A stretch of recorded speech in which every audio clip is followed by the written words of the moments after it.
ठीक है, मैं ज़रा आता हूँ एजाजुल हक साहब की तरफ। एजाजुल हक साहब, किससे मुत्तफ़िक़ हैं आप? क्या वाकई हुकूमत इस वक्त मईशत को बहुत बेहतर कर चुकी है? अगर बेहतर कर चुकी है तो फिर आवाम को रिलीफ क्यों नहीं मिल रहा है? क्योंकि ये सारे फिगर्स भी सामने आ रहे हैं कि जनाब आपकी बेरोज़गारी बढ़ गई है, ख़त गुरबत से आप बहुत 45% से नीचे आ चुके हैं, महंगाई बढ़ चुकी है, पेट्रोल देख लें, शुगर देख लें, तो आप इसको कैसे देखते हैं सर? और एक और चीज़ भी इजाफ़ा करता हूँ सर, 90 जो कंपनीज़ हैं, 90 जो मिल्स हैं, फैक्ट्रीज़, हो सकता है इससे भी ज़्यादा हों,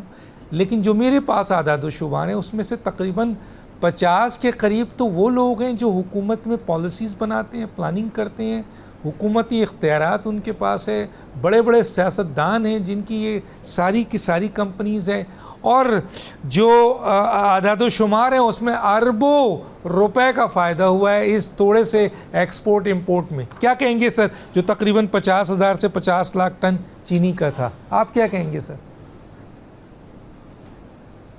देखिए ज़ुबैर साहब ने, डॉक्टर साहब तमाम नंबरों का गोरख धंधा जो है आपको सुना दिया, मैं उसे रिपीट नहीं करना चाह रहा। मैं ये कहूँगा कि पहली बात तो ये है कि इस वक्त जो सब्सिडीज़ वगैरह हैं ना वो बंद की हुई हैं, क्योंकि IMF के प्रोग्राम की वजह से आप नहीं दे सकते फर्टिलाइज़र में, गंदम में, और इसीलिए जो है वो किसानों का हाल इस वक्त जितना बुरा हुआ है, मेरा ख्याल है कि माजी करीब में कभी इतना बुरा हाल नहीं हुआ। लेकिन ये कोई नई बात तो नहीं हम सुन रहे आज जो आप कर रहे हैं, या ज़ुबैर साहब ने जो बताया कि भाई कॉटन और हमारे पास वीट है, 3 चीज़ें हमारे पास। आप देख लें उठा के तारीख अपनी, कि पहले हम उसको सरप्लस दिखा के एक्सपोर्ट करते हैं और फिर उसमें दिखाते हैं कि जी शॉर्टेज हो गई, अब आप इंपोर्ट कर लें। और सारा जो उसके अंदर जो धंधा होता है वो यही होता है, पैसे कमाने का, लोगों को बेवकूफ़ बनाने का। और दूसरी बात यह है कि ये देखें, हमने जो मुआहदे किए हुए हैं पुराने, जिसको बहुत से हमारे लोग जिन्होंने किए थे वो जस्टिफाई करते हैं। फॉर एग्जांपल LNG का मुआहदा हुआ, कहते हैं जी इससे अच्छा बेहतरीन तारीख में मुआहदा नहीं हुआ। लेकिन वो जो प्राइसेस हैं और अपनी लोकल प्राइसेस जो आपकी गैस की हैं, उनको बैलेंस करने के लिए फिर आपको प्राइसेस बढ़ानी पड़ती हैं, और वो पेमेंट भी आपने करनी है जब आप इंपोर्ट करेंगे, क्योंकि आपका एक मुआहदा हुआ है इंपोर्ट करने के लिए। तो सबसे आसान तरीका यह है, चाहे वो पेट्रोल की कीमतों की आपने बात की, गैस की कीमतों की बात की, कि सबसे आसान तरीका है कि भाई लोगों की जेब में हाथ डालो और निकालते रहो, जो कुछ निकाल सकते हो निचोड़ते रहो, जो कुछ निचोड़ सकते हैं आप लोग। लेकिन कुछ स्टेबिलिटी, इसलिए मैं ये कहूँगा कि आप अब डिफ़ॉल्ट के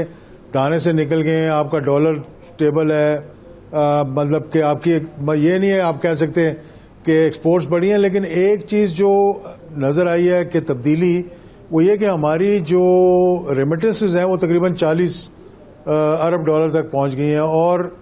वो ही हमारा इकॉनमी का बैकबोन है, मतलब उसी के सहारे हम लोग जिंदा हैं, वरना फिर खैरात मांग के अपना रिजर्व्स वगैरह दिखाने पड़ते हैं आपको। तो इन सारी चीज़ों के लिए मैं समझता हूँ कि इस वक्त जो मौजूदा सूरत हाल है इसके अंदर ये बिल्कुल सही आपने कहा कि देखें करप्शन हद से ज़्यादा बढ़ गई, और वो करप्शन ये करप्शन नहीं है कि पुलिस वाला आपको चलान करके और फिर 50 रुपये लेके छोड़ देगा। करप्शन है कि ये अरबों डॉलर की जो आप कर रहे हैं, अरबों रुपए की करप्शन कर रहे हैं, ये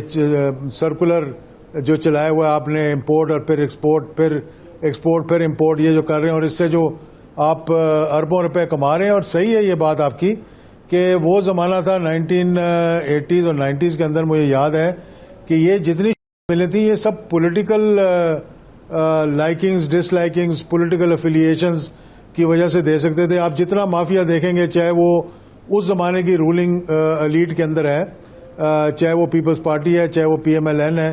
उसके बाद फिर उन्होंने क्या किया कि उसके बाद उस पर उन्होंने कैप लगा दिया, और कॉटन का सत्यानाश हो गया, हमारी दूसरी प्रोडक्शन जो थी उसका सत्यानाश हो गया। लेकिन कोई रेगुलेटरी अथॉरिटी ऐसी नहीं है जो इनको समझा सके और जो इनको बता सके। तो लाजिम बात है ऐसी सिचुएशन के अंदर जहां पर आपको एक शॉर्ट टर्म और लॉन्ग टर्म इकोनॉमिक प्रोग्राम लेकर आना चाहिए, जिसके अंदर आपको ये देखना चाहिए कि भाई हम किस वक्त क्या एक्सपोर्ट करें, किस वक्त क्या इंपोर्ट करें। एकदम आगे शोर मच जाता है असेंबली के अंदर भी और अखबारों के अंदर भी जी कि जो